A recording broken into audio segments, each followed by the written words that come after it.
Olá! Vamos hoje aprender uma coisa muito importante, fundamental em computação, são os testes automatizados. Tá? E vamos ver por que eles são tão importantes, por que a gente deve testar os programas que a gente desenvolve e o código que a gente escreve, né? E basicamente porque seres humanos erram, né? Então, quando a gente escreve código, é muito comum cometermos erros, porque seres humanos cometem erros, e à medida que os nossos programas vão crescendo, eles vão contendo cada vez mais erros se nós não tomamos atitudes para coibir esses erros, e os testes são a melhor forma de evitar esses erros, tá? Então, a gente vê por aí que muitas vezes programas contêm erros. Quando a gente baixa um aplicativo, às vezes compra um programa, tem erros, a gente fica muito bravo, né? Nós, como clientes de um software, ficamos muito bravos quando a gente encontra um erro. Então, quando a gente desenvolve software, a gente tem que fazer o máximo de esforço possível para ter um software livre de erros, tá? Os erros podem ser de sintaxe, né? Mas esses são erros simples que o próprio compilador ou interpretador detecta e quando a gente está desenvolvendo ele já mostra um erro. Os erros mais difíceis são aqueles erros de lógica, em que o programa compila, ele executa, mas só de vez em quando esse erro se manifesta e causa algum comportamento errado do programa, né? Então, esses erros de lógica é o que a gente quer pegar principalmente com os nossos testes, tá? Então, software robusto deve conter o mínimo possível de erros, é isso que a gente deve buscar, desenvolver software de alta qualidade com o mínimo possível de erros, tá? Em alguns casos, bugs podem causar catástrofes. Já houve casos aí na história de foguetes que explodiram no espaço porque tinha um bug num software. Ou aconteceu de uma sonda chegar a Marte, pousar em Marte e não funcionar direito em Marte porque a coisa não deu certo. Tem outras áreas aí do conhecimento humano, por exemplo, software que controla grandes usinas também tiveram bugs que causaram grandes prejuízos financeiros e muitas vezes até perda de vidas humanas, né? Esses são casos raros, né, mais extremos, onde se deve investir muito aí na qualidade do software, mas na maior parte dos casos, os bugs vão causar desconforto do usuário, né? Algo que o usuário gostaria de fazer de um jeito e aquilo não funciona, causa um desconforto e pode causar até prejuízo financeiro para o usuário, tá? Em particular, se você está desenvolvendo um software para vender para usuários, para vender para uma outra empresa, né? Esses bugs podem fazer com que o cliente abandone o seu produto e deixe de comprar da sua empresa, da sua startup, tá? Então a gente deve sempre buscar aí desenvolver software de alta qualidade sem erros. Então a gente quer evitar essas bombas escondidas aí no nosso software que em algum momento explodem quando a gente menos espera, tá? Então como evitar que essas bombas existam? Com bons testes, tá? Agora, como que a gente pode testar? Um jeito são testes manuais, né? Você escreve o programa e depois você mesmo vai testando o programa em diferentes casos, ou tem algumas empresas que trabalham de um jeito aí mais antigo, né? Então tem uma equipe de desenvolvedores e depois uma equipe de testadores, e testadores vão testar todo o código que os desenvolvedores fizeram, tá? Fazer testes dessa forma, de uma forma manual, é uma coisa cansativa, né? Você não vai ter vontade de repetir toda a bateria de testes toda vez que tem alguma mudança no software, né? Você vai acabar testando apenas alguns casos, porque testar na mão dá muito trabalho, e você vai testar apenas algumas vezes. Você vai testar, sei lá, uma vez por semana, você não vai testar toda vez que alguma coisa muda no programa. E daí os erros vão ser introduzidos e você vai acabar não detectando-os, tá? Então eu diria que essa aqui não é o jeito mais moderno, mais sofisticado, mais inteligente de se fazer testes, tá? Então se você trabalha numa empresa que usa testes manuais, você tem que batalhar dentro da sua empresa para mudar isso e pensar em automatizar a execução dos seus testes. Para isso, você precisa escrever testes automatizados, ou seja, você vai escrever código que vai testar o seu código, tá? Então, a ideia é que você deveria ter uma bateria de testes que cobre o máximo possível do seu código. Cobre no sentido de todas as linhas de código que você escreveu no seu programa em Python deveriam ser testadas pela sua bateria de testes, tá? O primeiro objetivo que a gente busca é cobrir todas as linhas de código. Depois tem outros objetivos mais ambiciosos ainda. Por exemplo, cobrir todos os possíveis caminhos ali dentro do seu programa, tá? Mas o ideal é a gente testar principalmente os casos potencialmente mais problemáticos, a gente tem que refletir um pouco sobre quais são os casos que podem dar erro, e esses são os primeiros que a gente deve testar, né? E depois que você tem essa bateria de testes, você tem que executar essa bateria de testes rotineiramente várias vezes ao dia. Enquanto você está programando, você tem aquela bateria de, num programa maior, 100, 200 mil testes, e você roda aquilo toda hora, toda hora, cada 2 horas, né? Ou, em alguns casos, a cada vez que você faz uma grande mudança, você roda o teste lá para ver se não quebrou nenhum pedaço do seu código, tá? Esse é o jeito que bons grupos de desenvolvimento de software trabalham, é o jeito que boas empresas sérias trabalham em relação a testes, tá? Então, automatizar, colocar as engrenagens ali para trabalhar ao seu favor, é isso que a gente deve buscar, tá? Para fazer isso de uma forma mais sistemática, mais efetiva, a gente acaba usando muitas vezes um arcabouço de testes automatizados, que é uma ferramenta que já vem nas diferentes linguagens de programação que nos ajudam a escrever e a executar esses testes de uma forma mais fácil, tá? Aqui, nesse nosso curso, a gente vai aprender a usar o PyTest, que é um arcabouço aí de testes automatizados muito bons para o Python, tá? Então, para vocês instalarem no computador de vocês o PyTest, basta você visitar aí o docs.pytest.org, e de lá vocês vão poder baixar o software e implementar. Deixa eu abrir aqui rapidamente, ó. Essa aqui é a página do PyTest. Se você clicar aqui em Install, a gente consegue ver aqui os comandos aqui que você pode usar para instalar. No meu computador eu instalei usando esse install aqui. Depois aqui para você verificar se a versão correta foi instalada. E depois aqui tem um pequeno exemplinho de um código de teste que você pode executar para ver se funciona, né? Eu vou copiar isso aqui, vamos abrir um arquivo aqui, ó. Eu vou colar aqui. Então, o que faz nesse nosso pequeno exemplinho aqui do PyTest? Primeiro eu estou definindo uma função que chama func, que ela recebe um parâmetro x e ela devolve x mais 1, né? Então pronto, esse aqui é o código que eu quero testar, uma função mais simples que você pode conseguir imaginar, né? E depois a gente tem um método de teste. Então esse test answer aqui, o fato dele começar com a palavra test está indicando para o PyTest que ele é um método de teste aí, tá? E daí o que a gente está testando? Ó, esse acerte, verifique se func de 3 é igual a 5, ou seja, ao você chamar a função func passando 3 com parâmetros, se isso dá 5, né? Vamos salvar isso aqui e agora eu vou executar. A gente vê, para executar basta a gente dizer PyTest ou PyTest o nome do arquivo. Então deixa eu abrir aqui, ó, vou escrever py.test e o nome do arquivo é o testsample.py. Eu vou executar isso aqui e ele me deu, ó, aqui, deu uma mensagem de erro. Falou, ó, test answer teve failures. Daí ele falou, teve um teste que falhou aqui, esse foi o tempo que demorou para executar os testes. E o que ele está falando? Ele está falando, ó, onde falhou foi esse aqui, acerte func de 3 é igual a 5. Porque o func de 3 deu 4, não deu 5. Então, o 4 é igual a 5 falhou aqui, né? Então, não só ele diz o que deu errado, como ele diz exatamente em que linha deu errado. Nesse caso específico, o que estava errado não era o código da func, né? O func, na verdade, está certo. O que estava errado era o próprio nosso código de teste, né? Porque func de 3 devia ser 4, né? Porque o que essa func faz, ele soma 1. Então, vou agora salvar aqui e executar novamente aqui o nosso teste. Vamos ver o que acontece. Pronto, agora ele deu certo, ó.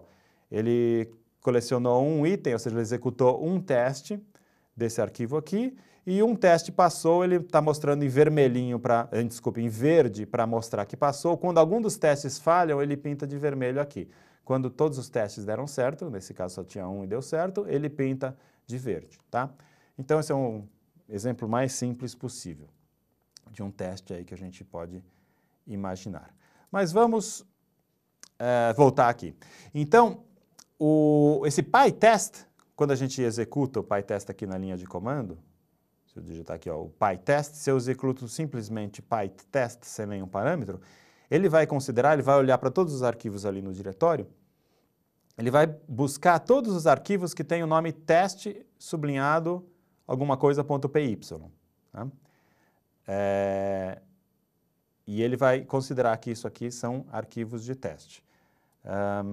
Além disso, ele vai executar dentro desse arquivo as funções e métodos do tipo test underscore, e que depois vem alguma coisa qualquer. Tá?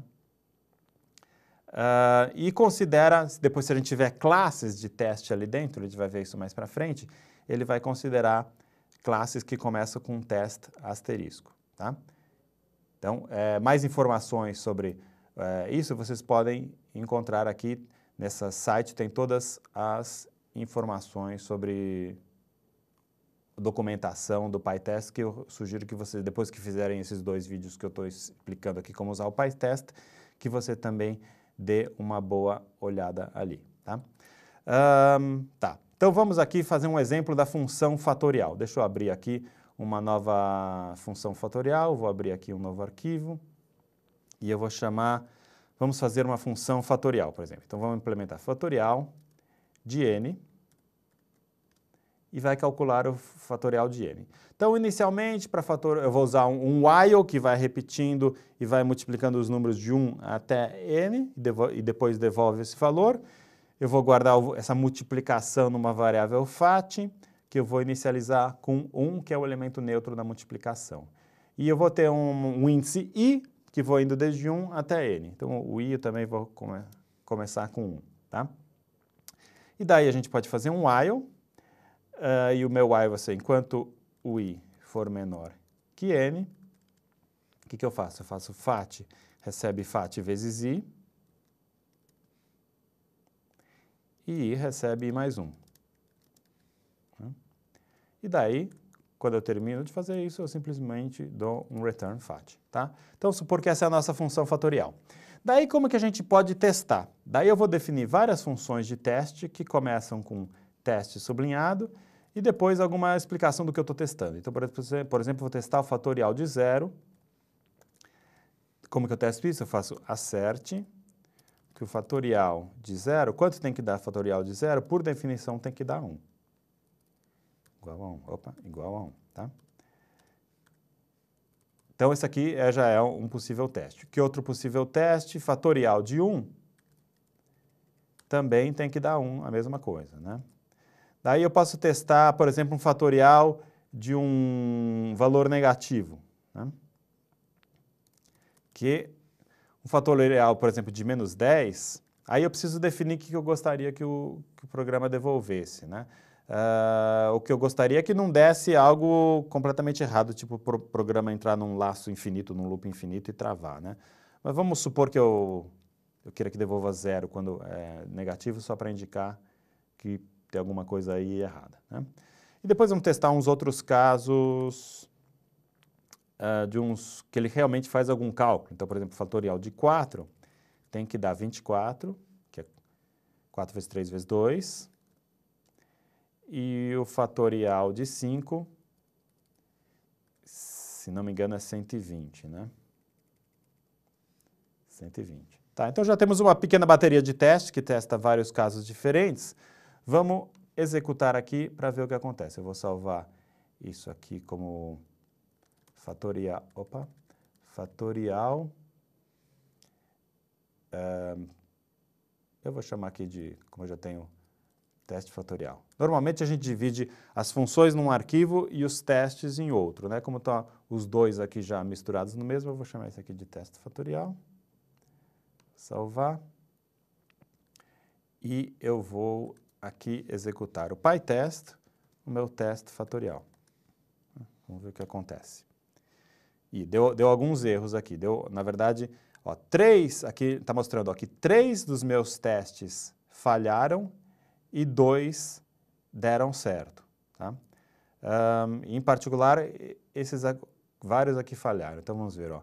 O assert de fatorial de...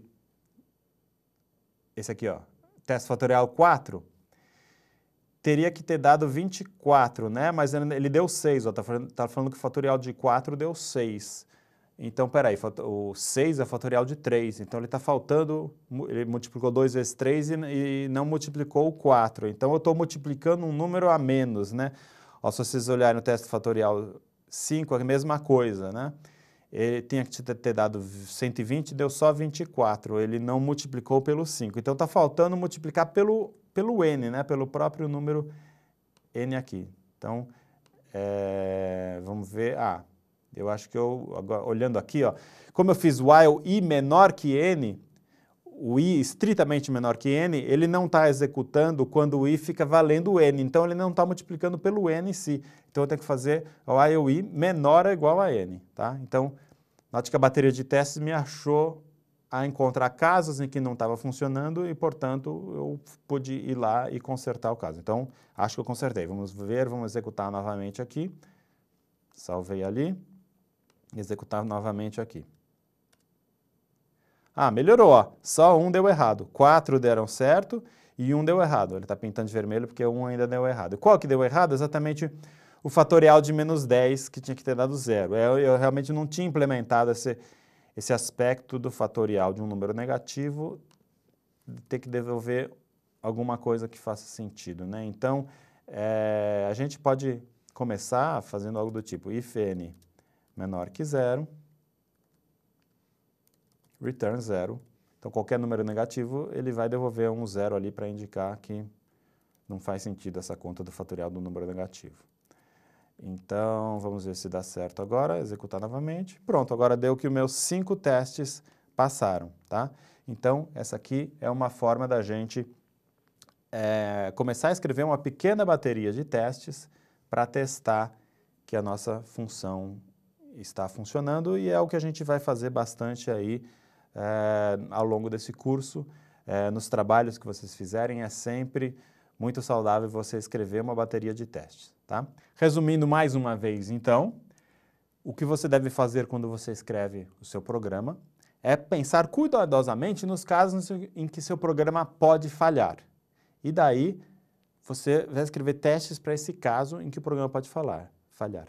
Então, você tem que pensar nos diferentes tipos de entrada que exercitam caminhos diferentes dentro do seu programa e você vai escrever testes para esses diferentes tipos de entrada. Você tem que pensar nos casos diferentes do seu código, né? Escrever testes para esses casos diferentes e, em todos os casos, testes automatizados, tá? Então, não tem nada daquilo de ficar testando na mão. Se você tem alguma dúvida se o programa funciona em um determinado caso, vai lá e escreve um teste automatizado para testar aquele caso.